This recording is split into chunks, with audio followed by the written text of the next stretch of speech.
The orange juice carton exploded in my hand at 6:12 a.m., and that was the first proof that I was alive again. Not reborn in a hospital bed, not standing dramatically in the rain, not gasping beneath some moonlit sky with destiny written across the clouds. I came back in the kitchen of my aunt's apartment, barefoot on cracked tile, squeezing a family-sized carton so hard that juice ran down my wrist and splashed over the mock exam admission slip lying beside the toaster. Across the table, my cousin Leora was painting a tiny gold star beside her name on the same kind of slip because even her stationery had to look like it had already won something. She looked up when the carton burst, and for one awful second I saw her exactly as she had been on the last day of my previous life, smiling from the front row of the Imperial Scholars Orientation Ceremony while I stood outside the locked auditorium with a rejection email in my hand, my scholarship gone, my appeal denied, my name printed in the disciplinary notice she had written for me. Then the smell of citrus hit me, sharp and bright, and the world snapped into place. It was the morning of the mock exam. The famous mock exam. The diagnostic test every top candidate for the Imperial Scholars Program took 2 weeks before the real entrance assessment, the one parents paid private tutors to analyze, the one older students said determined your fate before the real exam even began. In my first life, I had treated that mock like a holy ceremony. I had arrived early, sharpened 6 pencils, sat exactly where Leora told me to sit, and written my answers with the desperate faith of a girl who believed effort could protect her from a family that smiled while cutting her future into pieces. I scored first. For one beautiful afternoon, everyone said my name with admiration. By midnight, Leora had my answer breakdown, my timing plan, my essay structure, and my color-coded revision notes copied into her cloud folder. By the real exam, half the cohort was using what they called Leora's method, and when the results came out, she crossed the cutoff by 2 points while I missed it by 1. The official reason was pattern irregularity and compromised preparation conduct. The private reason was simpler. I had handed my mind to a thief and watched her teach other thieves how to wear it badly. Now the admission slip lay sticky with orange juice, the time printed in bold black letters. Mock diagnostic, 8:30 a.m. arrival mandatory for registered candidates. My aunt screamed from the hallway that I was making a mess. Leora clicked her tongue like a judge pretending to be disappointed. And I, with orange juice dripping from my fingertips, looked at the test slip that had once ruined me and laughed so suddenly that both of them went quiet. "Are you unstable?" Leora asked, holding her gold pen in the air so it would not touch the table. She was 18 like me, but everything about her had been trained to look slightly older when adults were watching and slightly fragile when men were angry. Soft brown curls clipped away from her face, clear lip gloss, cream cardigan folded over her shoulders, as if she had stepped out of a scholarship brochure for girls who never sweated. My aunt called her our bright one. My uncle called her the investment. At family dinners, relatives asked what I planned to do if Leora entered the Imperial Scholars Program and I did not, as though my failure was a family tradition they were already arranging seating for. In my first life, I had answered those questions politely. I had swallowed humiliation with rice and smiled until my cheeks ached. In this life, I pulled the drenched mock slip off the table, held it over the sink, and watched orange juice stream from the edges. "I'm not going," I said. The room went still enough for the refrigerator hum to become loud. My aunt appeared in the doorway with a towel in one hand and disbelief in both eyes. "You are not going where?" "To the mock exam." Leora made a little sound, half laugh, half gasp, perfectly calibrated to invite my aunt's outrage without seeming to start anything herself. "Nadia, don't joke about that. The mock is the only reliable predictor before the entrance cutoff. Dr. Vey said everyone serious is attending." Of course Dr. Vey had said that. Dr. Silas Vey ran the private preparation clinic that Leora's mother had paid for with money she claimed we did not have when I needed application fees. His clinic hosted the mock, graded it overnight, sold personalized reports, and whispered rankings to families before the official program even opened the real exam portal. In my first life, I had worshipped him because he praised my reasoning. Later, I learned he praised whatever he planned to harvest. The mock was not illegal, not exactly. It used parallel questions, historical formats, predictive analytics, and a dozen polished phrases that meant almost the same thing as bait. It trained candidates to chase the wrong cutoff. Worse, every answer sheet carried a behavioral watermark, hesitation patterns, scratchwork style, order of revisions, essay architecture. The real Imperial exam had quietly begun tracking whether candidates arrived with rehearsed templates stolen from the mock. I did not know that in my first life. Leora did. She had received Vei's private briefing, then used my mock performance to build a plan that made me look like the origin of the compromised pattern. When investigators asked why so many candidates had written like me, she cried and showed them my shared folder. She never mentioned that she had copied it before I gave permission. She never mentioned that she had edited the access history. She only pressed her hands to her mouth and said, "I thought Nadia was helping everyone." That sentence cost me the program. It cost me my place at university. It cost me the last thing my mother had believed I could become before she died. Now Leora was watching me with the same soft panic she used whenever my choices threatened her script, and my aunt was already opening her mouth to command me back into obedience. I rinsed my hands slowly, then tore the mock admission slip in half, not because tearing paper changes fate, but because sometimes the sound is worth hearing. My aunt slapped the towel onto the counter. "You will not embarrass this household because you are nervous." Her voice had the heavy certainty of someone who had decided long ago that my fear was laziness, my quiet was arrogance, and my ambition was inconvenient unless it made Leora shine brighter. "Your mother begged us to raise you properly. Proper girls do not throw away opportunities." A laugh moved through my chest again, but this time I kept it behind my teeth. Proper girls. In my first life, being proper meant giving Leora my extra pencils because hers felt wrong, rewriting her personal statement because she cried, letting her borrow my blazer for the interview because it matched the panel's colors, and staying silent when she told relatives that I was talented, but not emotionally ready for pressure. Proper girls kept receipts in their pockets and never showed them. Proper girls lost gracefully, so the family could pretend no one had pushed them. I took the towel, wiped the orange juice from the counter, and said, "I'm not nervous. I have a different plan." Leora's eyes sharpened. It happened so quickly that my aunt would never have noticed. For 1 second the soft cousin disappeared, and the strategist looked out. "A different plan?" "Yes." I dried my hands. "I'm resting today." Resting.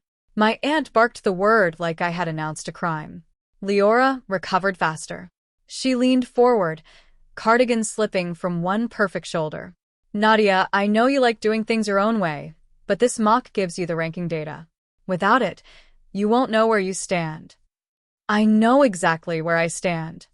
That was true in a way she could not understand.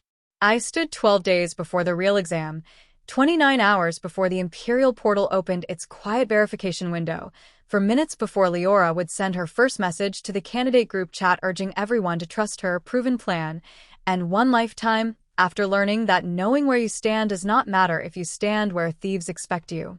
I picked up my phone.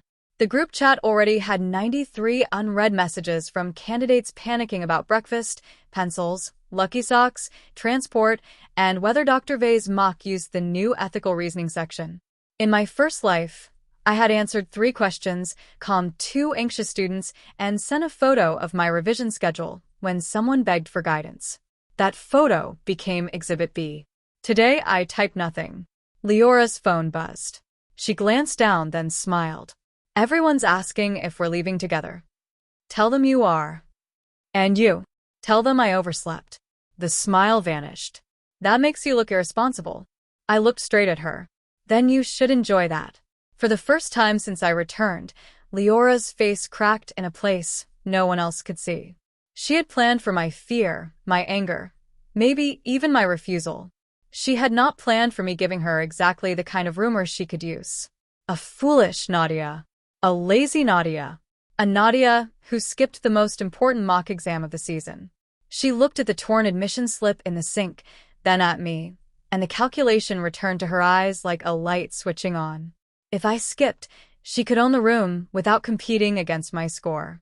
If I looked careless, she could become the responsible cousin. If candidates asked where my materials were, she could say she had tried to help me, but I refused. In other words, my absence was a gift. She only had to decide whether she trusted gifts from girls she believed were too wounded to set traps. By 7:10, Leora had chosen greed. She left wearing my navy blazer. I had expected that part. In my first life, I thought she borrowed it because hers had a stain. Later, I learned she wore my blazer to make the surveillance footage ambiguous when she collected the printed mock analytics from Dr. V's office. My blazer had a small silver thread repair near the left cuff. In the grainy hallway camera still, investigators saw the cuff, then saw my notes appear in the candidate folder 30 minutes later, then saw Leora weep beautifully while saying she had only carried what I gave her. This time, I let her take the blazer again. I even walked to the door and adjusted the collar for her while my aunt watched, confused by my sudden kindness. "There," I said softly. "Now you look like me." Leora's smile twitched. "Don't be dramatic. I'm being helpful." Her perfume was expensive and too sweet, jasmine layered over something metallic. She kissed my aunt's cheek, squeezed my shoulder hard enough to warn me not to cause trouble, and hurried down the stairwell with her exam bag bouncing against her hip. My aunt followed her halfway, calling reminders about water and prayer and posture, as if those things mattered more than honesty. When the door closed, the apartment exhaled. I stood alone in the kitchen, listening to the elevator swallow them, then moved. The first rule of surviving a rebirth is not revenge. Revenge makes you theatrical, and theatrical girls leave fingerprints. The first rule is verification. I took the old biscuit tin from beneath the sink, the one where my aunt kept coupons and expired warranty cards, and removed the passport my mother had hidden there before her illness made secrets too heavy. Behind the passport was a folded bank envelope containing 3 things I had not known existed until after my first life collapsed. My mother's original letter naming me sole owner of her small education fund, a printed receipt for the imperial application fee she had paid before she died, and a handwritten note from her lawyer warning my aunt not to interfere with my scholarship documents. In the previous life, I found these after it was too late, after my aunt had used financial dependence to pressure me into dropping my appeal. This time, I photographed everything, uploaded it to a new encrypted drive, and sent copies to an email address I had created in the middle of the night under a name only my mother used for me. Then I opened the Imperial Scholars portal. The real entrance assessment was still 12 days away, but the verification tab had changed from gray to blue. In my first life, I had missed that detail because I was in the mock exam hall, filling circles while Dr. V's cameras mapped my timing. The portal's small notice read, "Candidate integrity and identity confirmation window open for select groups. Complete between 7 a.m. and 10 a.m. Non-completion may affect eligibility for merit cutoff review." No announcement had been sent. No tutor had mentioned it. No parent chat had noticed. That was the Imperial program's first filter. Not intelligence, not speed, not expensive coaching, but whether a candidate checked the official system instead of trusting a private mock. My hand shook once, then steadied. I clicked begin. The verification process was not difficult, which was exactly why it destroyed so many overconfident people. It asked for a live photo, a scanned identity document, a short statement confirming that I had not received unauthorized mock materials, and a timed ethical response to a scenario about competitive advantage. In my first life, I would have written a careful paragraph about fairness, collaboration, and the pressure students face when institutions reward perfection. That sounded noble. It also sounded like someone who had been trained by Dr. V's clinic, because he gave every candidate the same compassionate template: acknowledge harm, contextualize behavior, propose restorative action, conclude with humility. His students loved it. The Imperial algorithm hated it. I knew that now because, months after my rejection, one sympathetic junior administrator leaked a line from my file. Response style matched known preparation clinic template cluster. In other words, I had been punished not only because Leora framed me, but because I had sounded like a girl who had let a tutor sand her mind into marketable furniture. This time, I wrote like myself. I wrote that competitive advantage becomes misconduct the moment secrecy replaces consent. I wrote that helping peers is not the same as distributing dependence. I wrote that an institution cannot punish collaboration while profiting from scarcity, but a candidate who steals another person's labor should lose the benefit of that theft even if the theft is socially disguised as friendship. Then, because I could almost hear my first life self begging me not to be too sharp, I added one final sentence.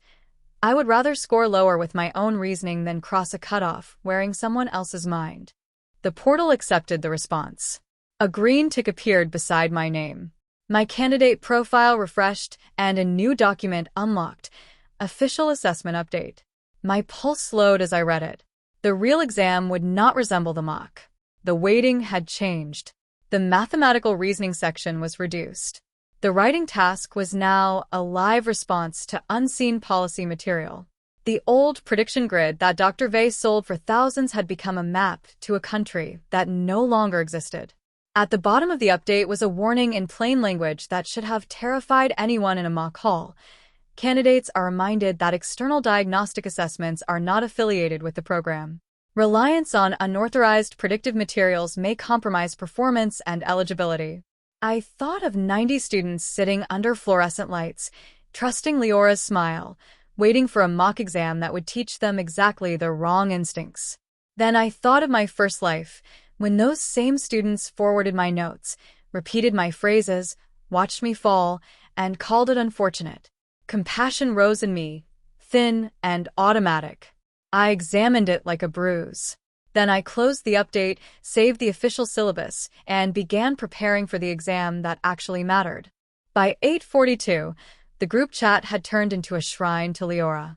I sat on my bed with the curtains open, morning light spreading across the floor, and watched messages arrive while eating toast over a plate like a person who had not just altered the angle of her entire future. Leora says the mock is harder than last year. Leora says skip the long method on quantitative section. Leora says the ethics section is probably fake waiting. Leora says Nadia didn't come. Hope she's okay? That last one came from Mira Sato, a girl I had once liked. She had cried beside me after the rejection list because she missed the cutoff too, then stopped answering my messages when Leora hinted that staying close to me might damage her appeal. In this life, I wished her no harm, but I would not bleed to keep her clean. Leora replied before I could even consider it. She's resting. I tried to convince her, but she gets overwhelmed. Let's focus. I'll share a plan after results. There it was. The hook. The net. The first stitch in the story where I became weak and she became generous. My thumb hovered over the keyboard. I could have written, check the official portal. I could have warned them. I could have saved at least the ones who were foolish rather than cruel. But my first life rose behind my eyes with brutal clarity. Mira using my essay outline after promising not to share it. Tomas laughing that everyone copied everyone and I was unlucky to get caught. Reeve forwarding screenshots of my private notes into the clinic forum. Leora collecting sympathy while I begged the committee to look at access logs no one had preserved. They had not merely followed a plan. They had benefited from a theft, then called the thief organized. I put my phone face down. This is the part of revenge people misunderstand. It is not always fire. Sometimes it is refusing to become a warning sign for people who ignored every alarm you rang when you were the one burning. I opened the official update again and started a new study document. Big headings. Clean structure. No color-coded system that could be photographed and sold. No schedule pretty enough for parasites. I wrote in plain text, real exam priorities. 1. Verification done. 2. Ignore mock waiting. 3. Practice live synthesis, not memorize templates. 4. Do not explain strategy to anyone who needs your failure to feel safe. By noon, Leora's first plan arrived in the group chat as a polished PDF with gold accents, inspirational quotes, and my old first life timing method disguised under her initials. I stared at it for one long second. She had recreated what she thought I would have done. That was her first mistake. She believed stealing from me once meant she owned the shape of my intelligence forever. The mock results came out at 11:58 p.m. because Dr. Vey understood theater. Candidates were exhausted, parents were awake, and fear had softened everyone's standards. Leora ranked first. Of course she did. Dr. Vei's clinic had built the mock around the method he wanted to sell, and Leora had spent years learning how to perform excellence in rooms where excellence was already scripted for her. The chat erupted. Screenshots, crying emojis, declarations that the cutoff was basically decided, jokes about who should start packing for the Imperial residential campus. I ranked nowhere, which pleased my aunt so much that she knocked on my bedroom door just to say, "You see what stubbornness brings?" I had been studying official policy extracts for 3 hours and did not look up. A quiet evening? She opened the door without permission, saw my desk covered in notes, and frowned. "Do not act superior. Leora is first. In the mock. The mock predicts the entrance." "Does it?" My aunt's eyes narrowed. She hated questions that did not give her a wall to push against. "You are jealous." In my first life, that accusation always made me defend my heart. I would say I loved Leora. I was proud of her. I only wanted my chance. The more I explained, the guiltier I sounded. This time I turned a page and said, "Yes." My aunt blinked. "What?" "I am jealous." "Anything else?" She stood there, suddenly robbed of momentum. If I admitted the ugly emotion, she could not chase me with it. If I did not beg to be seen as kind, she could not price kindness as rent.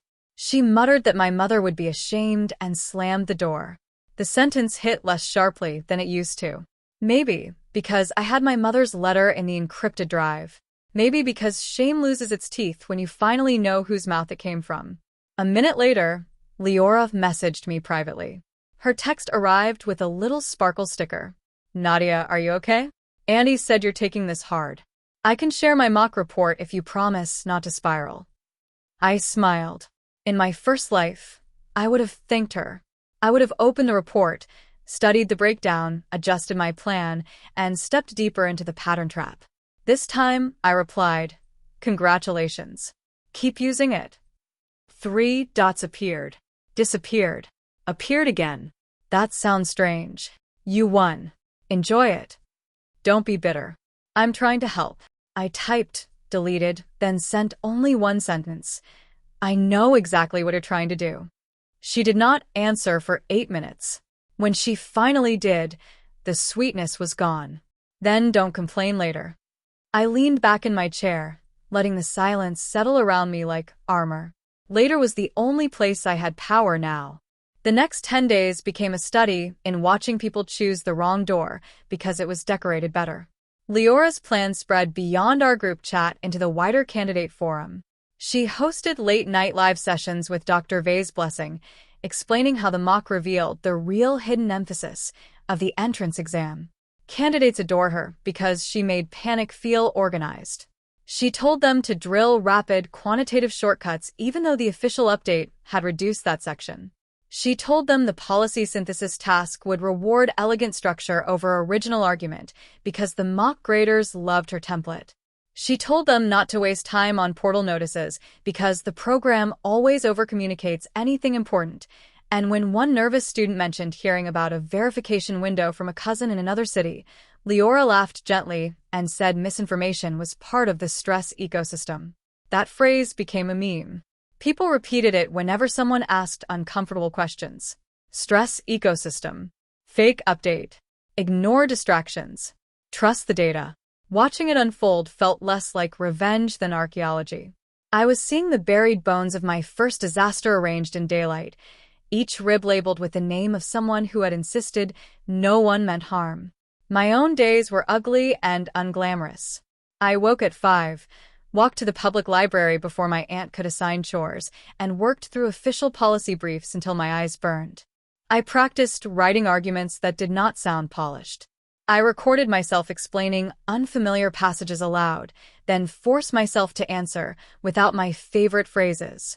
I built stamina for uncertainty because the real exam rewarded candidates who could think while the floor moved. At night, I worked on my integrity file. That was the second secret filter.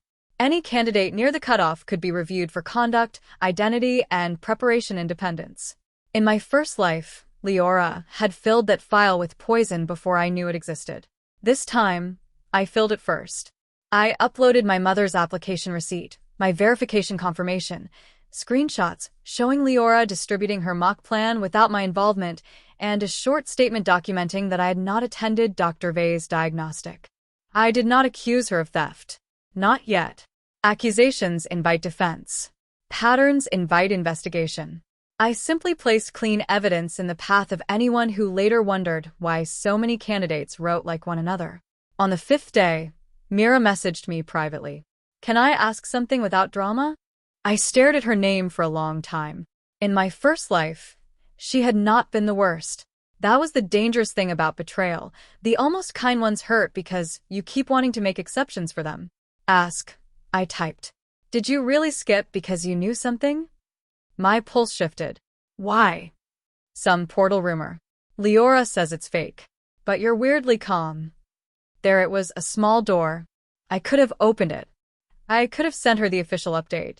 But then I remembered Mira on the appeals day, eyes red, whispering, "I'm sorry, Nadia.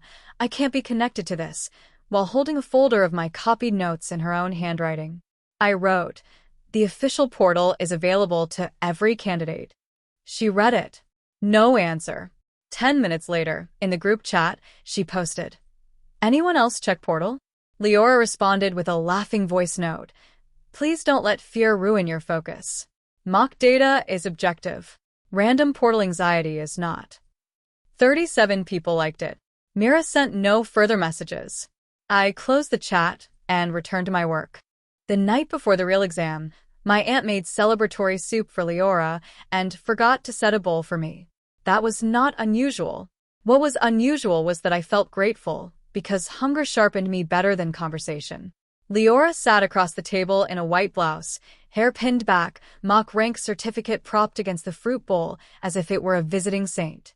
Relatives joined by video call to praise her discipline. Dr. Vei sent a message that my aunt read aloud twice. "Your performance profile indicates a high probability of crossing the merit cutoff if you maintain strategy fidelity." Strategy fidelity. I nearly laughed into my water. The phrase sounded expensive enough to hide stupidity.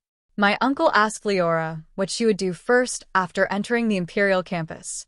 She lowered her eyes and said she wanted to advocate for students without privilege. My aunt actually dabbed at her lashes. I thought of the private clinic invoice hidden under Leora's mattress, the one I had photographed that afternoon while she was downstairs accepting flowers from neighbors. Advocacy, like theft, apparently came in cream cardstock. No one asked what I would do if I passed. No one asked what I had studied. Eventually, my aunt noticed me eating dry crackers by the sink and sighed. "You still have time to apologize to Leora and follow her final review." Leora reached across the table. "I don't need an apology." She made her voice tender. "I just don't want Nadia to sabotage herself because of pride." The relatives murmured agreement through the tablet speaker. In my first life, a public accusation like that would have made me shake. This time, I looked at Leora's hand near mine, the same hand that had dragged my future into her folder, and said, "What final review?" Her face brightened. She loved being asked to teach. The cutoff sprint. "Everyone serious is doing it tonight. We'll rehearse the mock-derived essay skeleton and top 20 quant shortcuts. It's not too late for you to catch up a little. Tonight, 8 to midnight." I widened my eyes just enough. Before a 7-hour entrance assessment? You have to sacrifice comfort. "No," I said softly. "You have to sacrifice judgment." The table chilled. Leora's smile stayed in place, but color rose along her throat. That sounded insulting. It was. My aunt slammed her spoon down. The relatives froze on screen. For one magnificent second, no one knew which script to follow. Then Leora gave them one. Her mouth trembled and she whispered, "I don't know why you hate me." The old room rearranged itself around her pain. My aunt reached for her. My uncle cursed my ingratitude. The relatives spoke over one another, calling me bitter, unstable, jealous, cruel. I let every word pass through the air and land nowhere. Then I picked up my bag, checked that my identification was inside, and walked to the door. My aunt shouted after me that if I left this house disrespectfully, I should not expect support. I looked back once. I stopped expecting support in my first life. They thought it was melodrama. That was fine. Truth often sounds dramatic to people who survived by editing it. I spent exam eve in the reading room of the Central Library, not studying, not panicking, not refreshing the group chat where Leora's cutoff sprint was gathering hundreds of messages like a storm. I sat beneath a green banker's lamp and slept for 90 minutes with my forehead on my folded arms. Then I woke, drank water, stretched my hands, and read one page of my mother's favorite essay collection, not because it would help me pass, but because I needed to remember that words existed for more than performance. At 11:47 p.m., my phone buzzed. Mira, again. Are you awake? I should have ignored it. I almost did. Then another message arrived. Leora's final essay skeleton is identical to the mock sample. Like identical. Is that bad? I stared at the screen until the letters blurred. This was the last fork. If I warned her clearly, she might save herself. She might also screenshot my warning, send it to Leora, and let them build a new story around my interference. In my first life, every private kindness I offered became public evidence against me. I typed, "I can't advise you. Read the official instructions." She replied instantly, "That's cold." My thumb hovered. Cold. The word should have hurt. It did, a little. But cold is sometimes what water becomes after the house burns down. Good luck tomorrow, I wrote and turned off my phone. At 6 a.m., I arrived at the Imperial Assessment Center alone. No aunt. No cousin. No borrowed blazer. The building was uglier than memory. Concrete steps, mirrored doors. Banners pretending bureaucracy was opportunity. Candidates clustered outside in anxious groups, most of them pale from Leora's midnight sprint. They clutched printed versions of her plan. Some had highlighted the same lines in the same colors. It would have been funny if it were not so sad. Leora arrived at 6:42 in a cream coat, surrounded by admirers. She looked tired but radiant, a martyr of preparation. When she saw me, something like satisfaction crossed her face. "Nadia," she called, loud enough for others to hear. "You came. It's the real exam." I was worried you'd skip this too. A few candidates laughed. Not cruelly, exactly. More like people relieved that someone else had become the morning's joke. I smiled at them.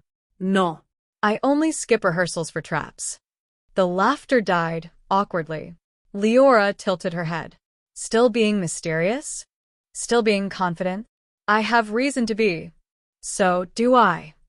For a moment, we stood facing each other while the assessment center doors reflected us back. Her in cream, me in plain black. Her surrounded, me alone.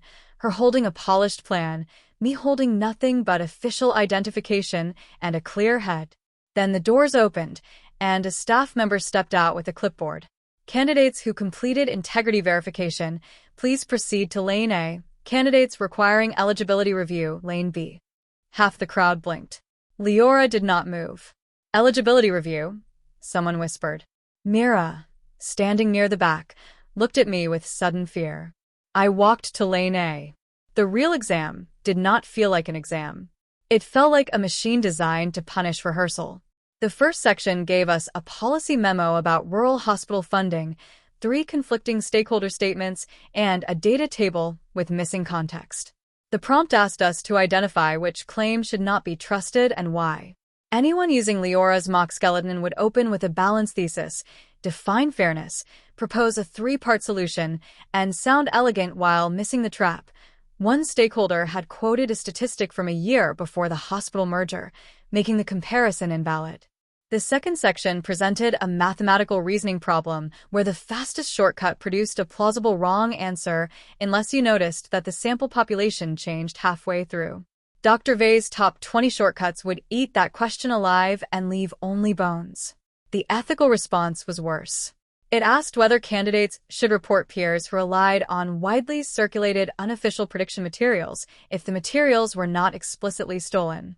I actually paused there, pencil hovering. The room seemed to tilt. Across the aisle, Leora was writing fast, too fast, her hand flying with the rhythm of a rehearsed answer. In my first life, speed looked like mastery to me. Now it looked like a locked door from the inside. I wrote slowly. I wrote that reporting should not be a weapon for eliminating competitors, but silence becomes complicity when a material advantage is represented as communal support. I wrote that institutions should distinguish anxious reliance from deliberate distribution, but candidates who profit socially or strategically from unofficial materials cannot later claim innocence. Then I added nothing about Leora. I did not need to. The exam was already asking her to describe herself. At lunch, candidates spilled into the courtyard looking dazed. Some were angry. Some insisted the first half had been unfair because it did not match the mock. One boy actually said they changed the exam after Dr. Vei's diagnostic, as if the official program had betrayed a private tutor by refusing to obey him. Leora sat beneath a plane tree with her followers gathered around her, whispering that the afternoon would normalize. Her face was pale beneath foundation. She saw me eating an apple and looked away too quickly. Mira approached after several minutes, holding her lunch container like a shield. "Did you know?" she asked. There was no accusation in her voice now, only terror. "I knew the official update existed. Why didn't you just say?" The old guilt reached for me. I breathed through it. "I did say the portal was available." "That's not the same." "No," I agreed. "It isn't." Her eyes filled, and for a moment I saw the friend she might have been in a kinder world. I followed her final review.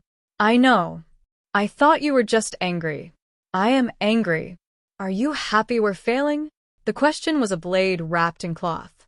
I looked across the courtyard at Leora, at the candidates who had chosen her certainty over their own duty, at the building that had once locked me out while everyone pretended the lock was fate. "No," I said. "I'm not happy. I'm free." Mira flinched as if that hurt more. The afternoon section broke them. There is no kinder way to say it. The synthesis task required us to respond live to an audio briefing that played only once. Leora's plan depended on pre-written transitions. The audio punished anyone who waited for familiar structure.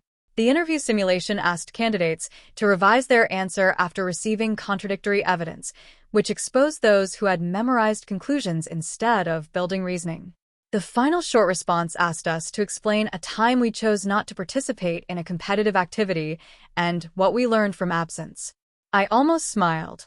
It was too perfect, so perfect that for one foolish second I wondered if the universe had developed a sense of humor in my honor. I wrote about skipping the mock exam.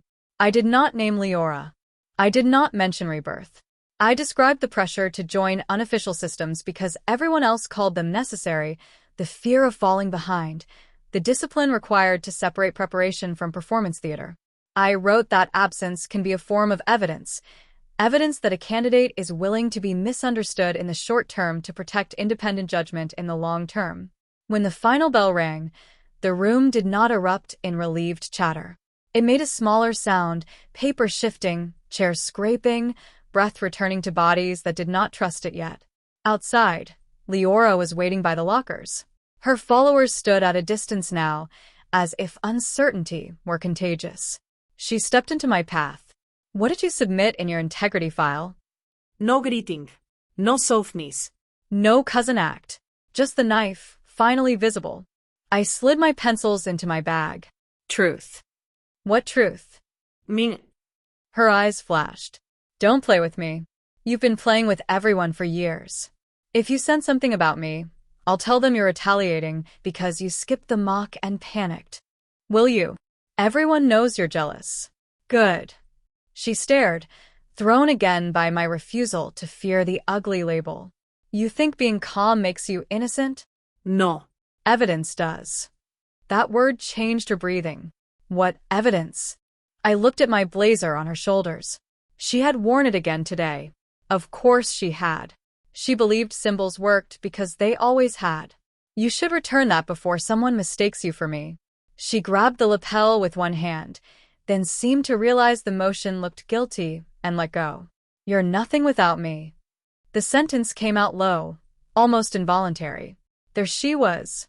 Not the golden cousin, not the scholarship angel, not the organizer saving anxious peers.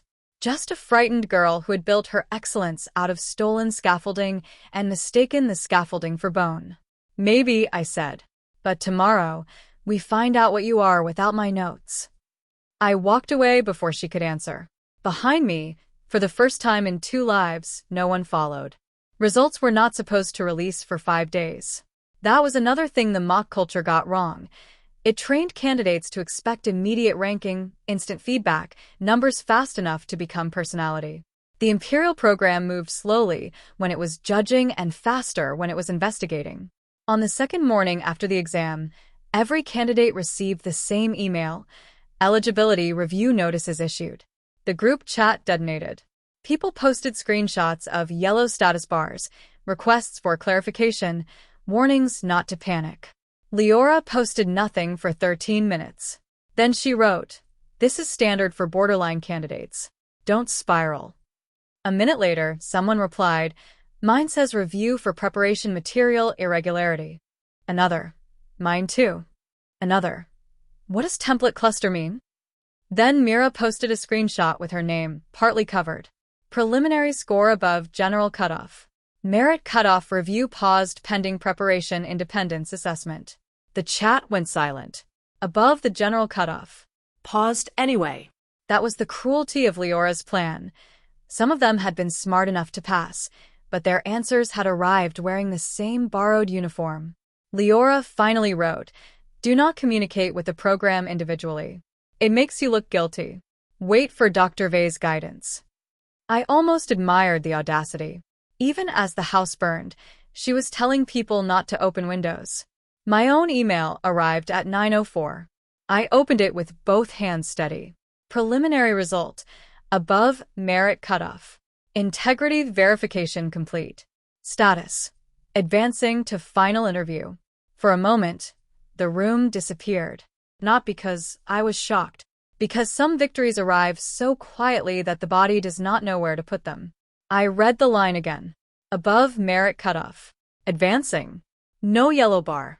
No paused review. No borrowed voice. I wanted my mother.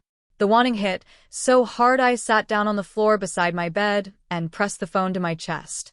In my first life, I had imagined that winning would feel like proving everyone wrong. It did, a little. But beneath that was grief, wide and old. My mother had paid the application fee with money she probably needed for medicine. She had written instructions so I would not be trapped. She had believed in a future I almost let Leora bury. I cried for 5 minutes, not beautifully, not like Leora, but with my whole face wet and my breath broken. Then I washed up, saved the email to 3 places, and opened the group chat. Leora had moved from reassurance to command. "Everyone send me a review language privately.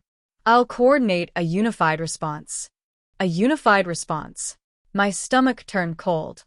In my first life, that was how she sealed the pattern. She collected everyone's fear and shaped it into evidence that I had directed them. This time, before I could talk myself out of it, I typed in the public chat, "Do not send private review notices to another candidate. Follow the program's official instructions and respond individually." The message landed like a chair thrown through glass. Replies came instantly. "Where were you 2 days ago?" Easy for you to say if you didn't use the plan. "Why are you acting like an admin?" Leora wrote, "Nadia, please don't confuse people because you feel left out." I looked at her sentence, smiled once, and uploaded a screenshot of my status, with my ID hidden. Above merit cutoff. Verification complete. Advancing to interview. The chat stopped breathing. After that screenshot, Leora called me 12 times. I did not answer. My aunt called 16 times. I blocked her for 1 hour as an act of self-care so luxurious it felt illegal. By noon, Dr. Vei's clinic released a statement saying the Imperial program had made unexpected format changes that disadvantaged candidates who prepared using industry-standard diagnostic methods. By 2, 3 parents threatened legal action in the forum. By 4, an anonymous account posted side-by-side comparisons of Leora's final review skeleton and the suspiciously similar answers candidates remembered writing. I did not post it. I did not need to. When a crowd is betrayed, It begins looking for a body to hand its anger to, and Leora had spent 2 weeks standing on a pedestal tall enough for everyone to see. At 5:30, a message arrived from an address I recognized only from my first life. Integrity Review Office, Imperial Scholars Program. My throat tightened. The email was brief. Dear Ms. Arden, thank you for your submitted documentation. As part of an ongoing review into unauthorized preparation material distribution, we request your consent to examine access metadata for the files referenced in your statement. Consent was the word that mattered. In my first life, investigators had examined what Leora gave them, and absence of clean metadata became my guilt. This time, they were asking me before touching my records. I granted access to the encrypted folder, the screenshots, the original timestamps from my untouched files, and the portal confirmation showing I completed verification while the mock exam was underway. Then I added one more thing. A photo taken automatically by our apartment building's lobby camera at 7:18 a.m. on mock day, downloaded from the tenant portal. Leora leaving in my navy blazer, carrying 2 exam bags. I attached it without commentary. Patterns invite investigation. Evidence invites silence from liars. That night, my aunt unlocked my bedroom door with a spare key she thought I did not know she had. I was sitting at my desk when she entered, and for once she looked frightened rather than angry. What have you done? She asked. Passed. Do not be clever with me. Then ask better questions. Her hand trembled around the key. Leora is crying. The clinic says there may be misunderstandings. The family cannot survive a scandal. I survived one. You were not ruined. You were young. You could try again. The room went very still. That was the story adults tell when they steal a child's future. You can try again, as if time is a drawer full of identical chances. In my last life, I said, softly enough that she leaned in despite herself, you told me to accept my rejection because fighting would embarrass Leora. Her face twisted. Stop saying these strange things. You told me my mother would understand. You were wrong then too. Your mother trusted me. My mother left a lawyer's note warning you not to interfere with my documents. It was the first time I had said it aloud. My aunt went pale. Where did you find that? Where she hid it from you? For once, no performance came to save her. She looked old, cornered, and furious that the past had kept receipts. You ungrateful girl. I nodded. Yes. Finally, the interview invitation arrived with a condition: attend an in-person panel and be prepared to discuss independent preparation. Leora received a different invitation: mandatory eligibility hearing. The family tried to pretend both were similar. My aunt said hearing sounded prestigious. My uncle said panels were unpredictable and Leora might still overtake me. Relatives suddenly discovered neutrality, which is what people call cowardice, when the favorite starts losing. I moved out 2 days later. Not dramatically. I packed one suitcase, my documents, my mother's letters, and the navy blazer after Leora threw it into the laundry basket like evidence that had burned her. I rented a tiny room above a bakery using money from my mother's education fund, now transferred out of my aunt's reach. The room smelled like yeast at dawn and sugar at night. The ceiling sloped so low I hit my head twice in the first hour. It was the safest place I had ever slept. On interview day, I wore a black dress and my own blazer. The Imperial campus stood beyond iron gates on the hill, all stone arches and manicured lawns pretending no one had ever cried in its bathrooms. Inside the admissions building, candidates waited in silence. Some had clean statuses like mine. Others whispered about hearings, appeals, lawsuits, Dr. Vei's disappearing clinic website. Mira sat across from me, hands clasped so tightly her knuckles were white. When she saw me, she stood. Nadia. I braced myself. Mira. I missed the merit cutoff review. I said nothing, because there was no safe response to someone else's consequence. She swallowed. My raw score was high enough. They said my synthesis and ethics responses matched distributed prep material too closely. I'm still eligible for general admission somewhere else, but not Imperial. I'm sorry, I said, and meant it in a limited, careful way. You warned me to check official instructions. Barely. Enough. Her eyes shone, but she did not cry. I told myself you were jealous because that was easier than admitting I liked Leora's certainty. That sentence settled between us. It was the closest thing to accountability I had heard from anyone in 2 lives. Certainty is expensive, I said. Someone always pays. Mira nodded. I hope you pass the interview. Then she walked away. No hug. No dramatic forgiveness. Just 2 girls standing in the wreckage of a machine. One of them had escaped, and the other had helped oil. It felt honest. My panel lasted 31 minutes. They asked why I skipped the mock. They asked what I did instead. They asked whether I believed candidates who followed Leora should be punished. I answered carefully, not softly. Punishment should match conduct. Some were negligent. Some distributed materials. Some profited. Some panicked. Treating them all the same would be lazy. The chair, a silver-haired woman with eyes like winter glass, studied me. And Ms. Arden, if your cousin is found responsible for distributing compromised preparation strategy? My hands were folded in my lap. I did not clench them. Then she should lose every benefit connected to it. Even if that ends her candidacy? Especially then. The chair wrote something down. You understand that sounds severe. No, I said. It sounds proportional. Severe is losing your future because someone else made your work look dishonest. For the first time, the chair looked up as if she had heard the sentence beneath the sentence. Thank you, Ms. Arden. Leora's hearing took place 2 floors below, while I was still on campus. I know because I saw her through the glass wall of the administrative corridor, seated between my aunt and Dr. Vey, wearing a pale blue dress chosen to make her look innocent. The dress was a mistake. Innocence is not a color, and the committee had already received too many documents to be moved by fabric.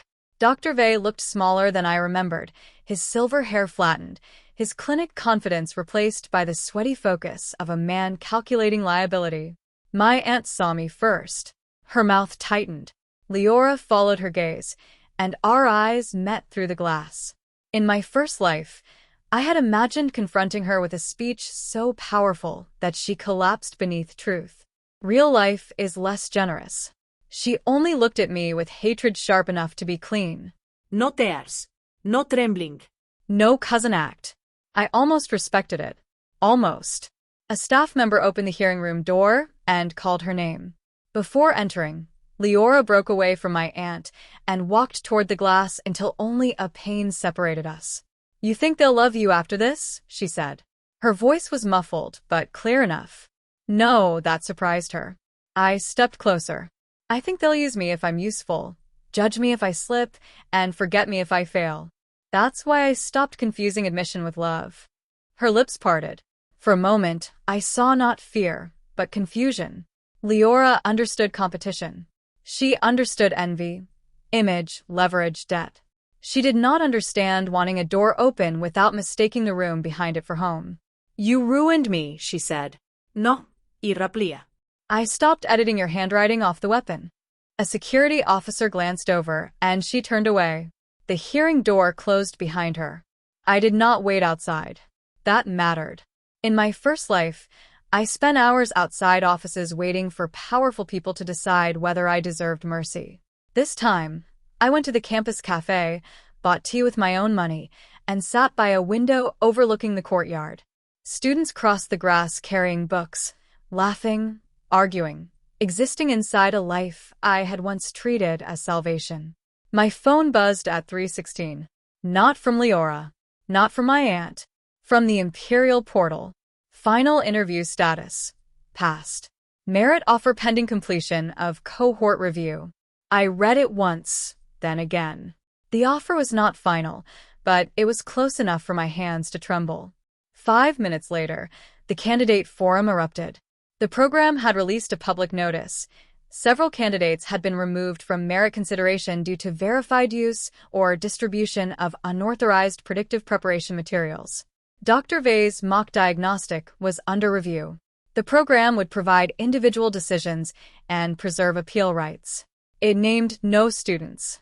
It did not need to. Leora's name vanished from the active candidate list before sunset. The program did not ask me to attend Leora's formal review, but her lawyer did something foolish enough to pull me into it anyway. 2 days after my interview, I received a forwarded notice from the Integrity Office. Ms. Leora Arden has alleged that your submitted evidence was fabricated in retaliation for domestic conflict and requests that you provide a sworn clarification regarding the origin of the attached files. I read the sentence 3 times, not because it surprised me, but because the shape of it was so familiar that my body briefly forgot which life it was in. Domestic conflict. Retaliation. Fabricated. Leora had reached for the oldest weapon in the family drawer.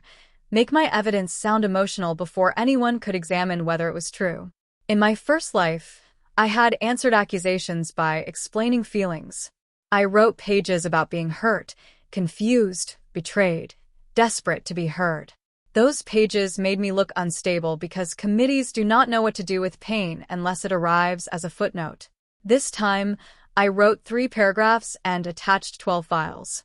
Paragraph 1. I confirmed that I did not attend the mock diagnostic and had completed official verification during its administration window. Paragraph 2. I listed each document, timestamp, source, and storage location without adjectives. Paragraph 3. I stated that I had no objection to independent forensic review of my device, cloud metadata, building access logs, or portal history. Then I stopped. I did not call Leora cruel. I did not mention my aunt. I did not describe the years of being used as spare parts for someone else's promise. Evidence does not become stronger because you cry over it. It becomes stronger because it remains the same after people try to scare it. The next morning, the Integrity Office asked whether I would join a remote clarification session for 10 minutes. I agreed. The session opened with 3 administrators, 1 technical auditor, Leora's lawyer, Dr. Vei's representative, and Leora herself, face pale on camera, hair smoothed into the kind of innocence that required salon heat. My aunt sat behind her, partly visible, hands folded as if prayer were legal strategy. The chair thanked everyone and asked me to confirm my identity. I did. Leora's lawyer immediately leaned toward the camera with the grave expression of a man paid to make simple things foggy. Ms. Arden, is it true that you and my client have had a strained relationship? In the old life, I would have said, no, not really, we're family, because admitting conflict felt like admitting bias. This time I said, yes. He blinked. So you dislike her? Yes. His eyebrows lifted, pleased. And yet you expect this committee to treat your submissions as neutral? No, I said. I expect the committee to treat metadata as neutral. The auditor's mouth twitched. Leora looked down. The lawyer tried again. Your evidence includes screenshots of group chat messages. Screenshots can be altered. That is why I submitted export files and device metadata. You also submitted a lobby image showing my client wearing a blazer you claim belongs to you. Clothing ownership is hardly proof of misconduct. Correct, I said. It is proof only of clothing. The relevant issue is that she wore clothing associated with me while collecting mock analytics under a file path later used to distribute my note structure. The clothing becomes relevant when paired with access logs, not alone. The room went quiet for half a beat. I could almost feel Leora realizing that I had not come to bleed. I had come numbered, labeled, and backed up. The lawyer cleared his throat. You seem unusually prepared. I looked directly into the camera. That is not misconduct. The chair ended my portion 7 minutes later. Before I left the session, Leora finally spoke. Nadia, she said, voice trembling just enough for strangers. Why are you doing this to me? There it was, the sentence she had practiced for every adult who preferred tears to timelines. The chair began to remind her not to address me directly, but I answered first. I am not doing this to you. I am refusing to help you do it to me again. No one understood the last word except Leora. Her face changed. The call ended before she could recover. The fallout did not arrive as one explosion. It arrived as cancellations. Dr. Vei's clinic canceled its Advanced Debrief webinar. Then the parent information night disappeared from the website. Then the clinic's testimonial page went blank, including Leora's glowing quote about integrity, discipline, and evidence-based preparation. Parents who had once praised her plan began posting carefully worded complaints about being misled by peer-distributed materials. Candidates who had begged for her final review now insisted they had trusted her under pressure. Their cowardice did not shock me. It simply confirmed that crowds do not become honest when the leader falls. They become busy relocating blame. Leora tried to control the story by releasing a statement in the forum. It was beautiful, in the way poisoned cakes can be beautiful. She wrote that she had only wanted to support anxious peers, that mock exams were common, that the program's sudden hostility toward external preparation punished students from families who sacrificed for tutoring, and that she had been targeted by a relative with long-standing resentment. The statement collected sympathy for 6 minutes. Then someone named Elias, a quiet candidate I barely remembered, replied with a screenshot of Leora's late-night message telling him not to check the official portal because students who obsess over warnings usually lack test confidence. Another candidate uploaded a voice note where she dismissed the verification rumor. Someone else posted her gold PDF, the one titled Leora Arden Cutoff Sprint, and highlighted the line, "Use this exact structure. Deviation wastes time." The forum turned. Not nobly, not cleanly. It turned because people who had followed her needed her to be guilty enough to make their own choices smaller. I watched for 5 minutes, then closed the page. Revenge has a taste, and this one was not sweet. It was mineral, cold, like biting the inside of your cheek. I did not celebrate candidates devouring the girl they had crowned. I only remembered being the one they devoured before, and I did not interrupt the meal. That evening, a courier brought a letter to the bakery room. No return address, thick paper, my name written in my aunt's hand. Inside was not an apology. It was a bill. She had itemized 8 years of housing, groceries, transport, school uniforms, and emotional burden after sister's death, then written at the bottom, a decent niece would settle family debts before accepting elite opportunities. I laughed so hard the bakery owner knocked on my door to ask if I was crying. Maybe I was. It is hard to tell with laughter that comes from places grief used to occupy. I scanned the bill, sent it to my mother's lawyer with a note, "Please advise," and received a reply before midnight. Do not pay. Do not engage. Keep original. Your mother anticipated this possibility. That sentence undid me more than the offer email had. My mother, sick and frightened, had looked at the people around me and anticipated not love, but invoices. The next morning, I walked to the river again, not to mourn, but to make a promise. I promised that every document my mother left would become a door, not a relic. I promised that I would not confuse family with ownership. And I promised that when the cutoff list came, I would read my name without hearing anyone else's hunger behind it. The final cutoff list appeared 3 days later at noon. In my first life, I had refreshed the page until my vision blurred, then searched for my name with a hope so desperate it felt physical. This time, I opened the list once. Nadia Arden, merit cohort admitted. The words were plain. No gold border. No music. No apology for the years one life had stolen from another.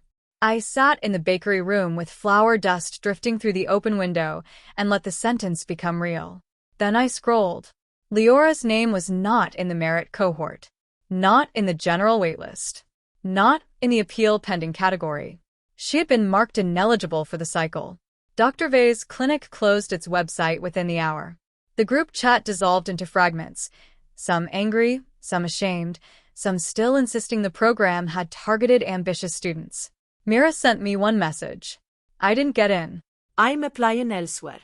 I won't ask you to forgive me, but I'm sorry for choosing the easy story. I read it twice before replying. Build a harder one next time. She sent a heart, then left the chat. Leora did not message me. My aunt did. Come home. We need to discuss how to handle this as a family. I deleted it. My uncle sent, do not think admission makes you better than blood. Irablia, no. It makes me unavailable for sacrifice, then blocked him. That evening, I walked to the river with my offer letter printed and folded inside my coat. The city looked ordinary in the cruel way cities do after personal revolutions. Buses sighing at curbs, vendors stacking oranges, school children kicking a bottle cap along the pavement.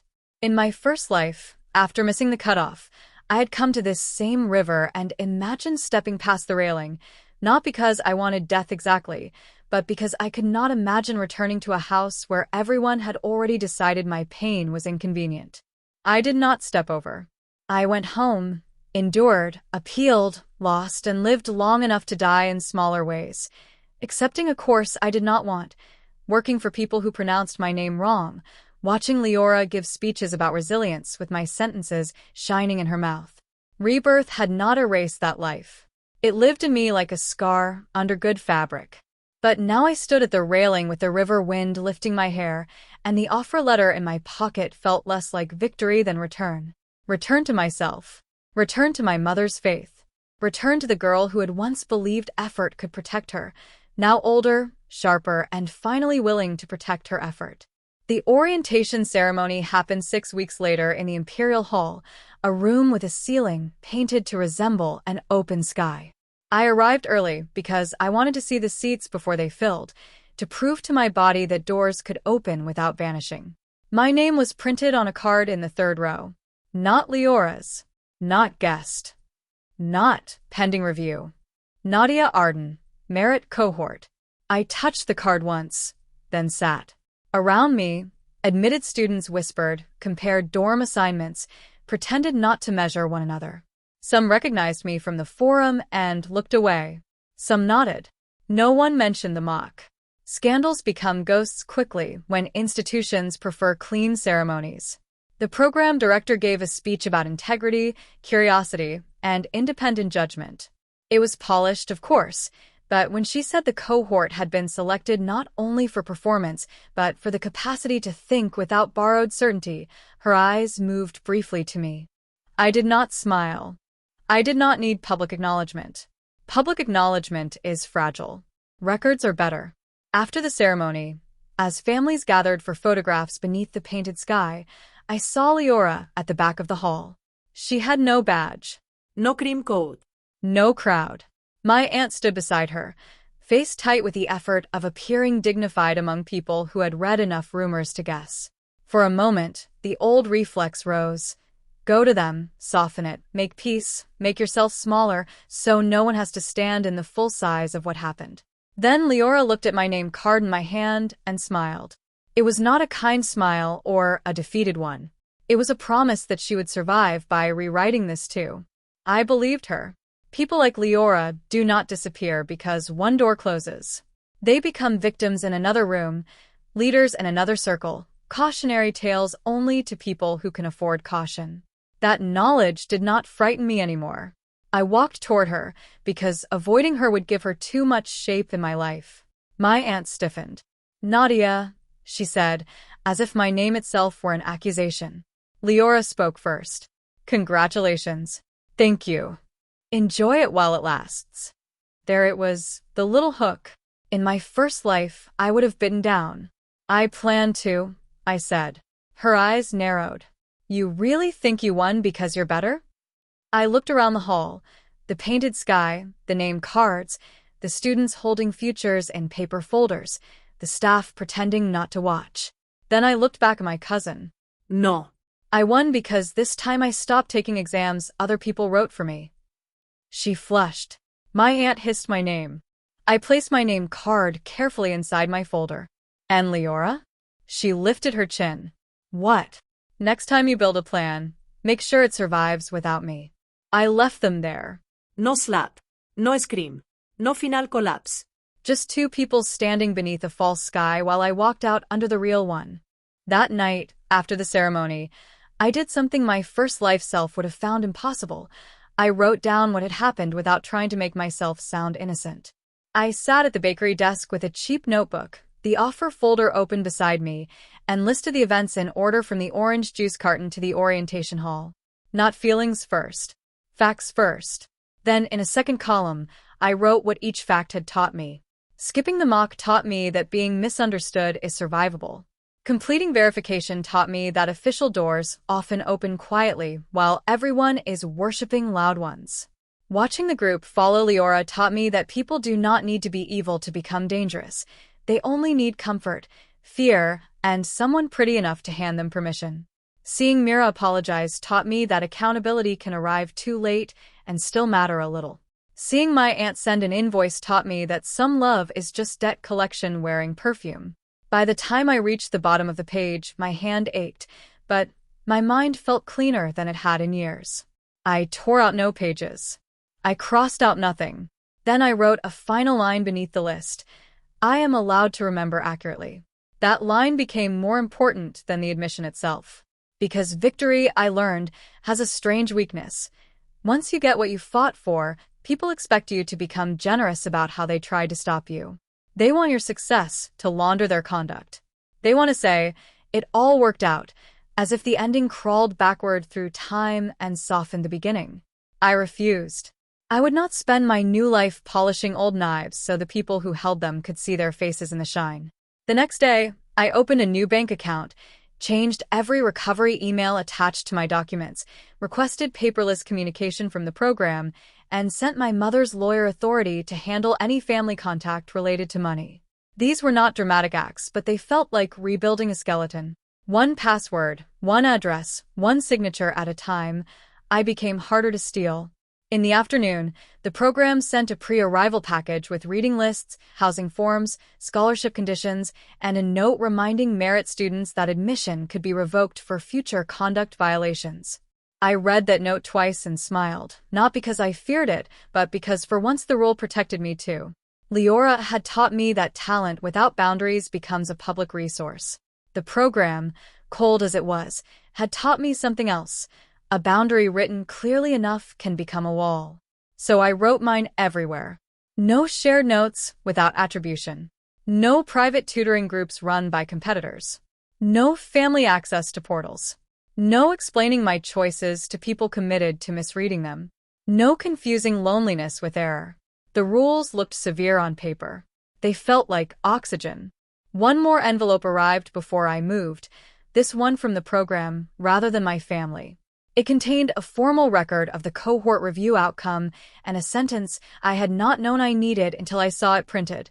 No adverse integrity finding has been made against Nadia Arden. I read that sentence aloud in the empty room above the bakery. It was not poetic. It did not restore the first life. It did not make the neighbors who had whispered about my rejection vanish from memory or pull the old disciplinary notice from the mouths of people who enjoyed repeating it. But it placed a clean line in the official world, and sometimes a clean line is the closest thing justice offers to a blessing. I copied the sentence into my notebook beneath the rule about remembering accurately. Then I mailed one copy to my mother's lawyer and kept another in the inside pocket of the blazer Leora had worn. The blazer no longer felt contaminated. It felt reclaimed. Fabric is not loyal to the person who borrows it. Neither is a future. I moved into the Imperial Residential Campus in September. The room was small, the mattress hard, and the desk had someone else's initials carved into the corner. I loved it with an intensity that would have embarrassed me if I still believed love had to look graceful. On the first night, I unpacked my mother's letter and taped a copy inside the wardrobe where no one else would see it. Not as a shrine, as a receipt. Proof that someone had tried to protect me before I learned how to protect myself. Classes were harder than I expected. Not because I lacked ability, but because freedom has its own exhaustion. When you stop organizing your life around a rival's appetite, you must decide what you actually want to feed. I stumbled. I answered one seminar question badly and survived. I failed a practice memo and rewrote it without hearing my aunt's voice in the margins. I made one friend slowly, a girl named Run who never asked for my notes before asking what I thought. When people mentioned the mock scandal, I said little. The official story became simple. A private clinic overreached. Candidates relied too heavily. The program tightened integrity systems. My name appeared nowhere in public. Leora's name appeared nowhere either. That was institutional mercy or cowardice, depending on the angle. I learned to accept imperfect justice without mistaking it for nothing. A month into term, I received an envelope with no return address. Inside was a photocopy of Leora's ineligibility notice, folded around a sticky note in her handwriting. You think this is over because you got a room and a badge. It is not. I held the note for a long time. The old fear stirred, then found no furniture left. I scanned it, uploaded it to my records, and placed the original in a folder labeled Future Weather. Then I went to class. That is the ending no one teaches you to want. Not your enemy destroyed forever, not your family begging on their knees, not a hall of witnesses chanting your innocence. Sometimes the best ending is a Tuesday morning where someone tries to frighten you and you still make it to breakfast. I passed my first term. I wrote my own essays. I crossed my own cutoffs. And whenever first-year candidates whispered about mock exams, prediction grids, secret plans, and golden students who promised to lead them, I told them the only advice I trusted now: check the official portal, read with your own eyes, and never follow a person who needs you confused to stay brilliant. Because in my first life, I took the mock exam and lost myself in the plan. In this life, I skipped the rehearsal, walked into the real test alone, and finally learned the difference between being prepared and being owned.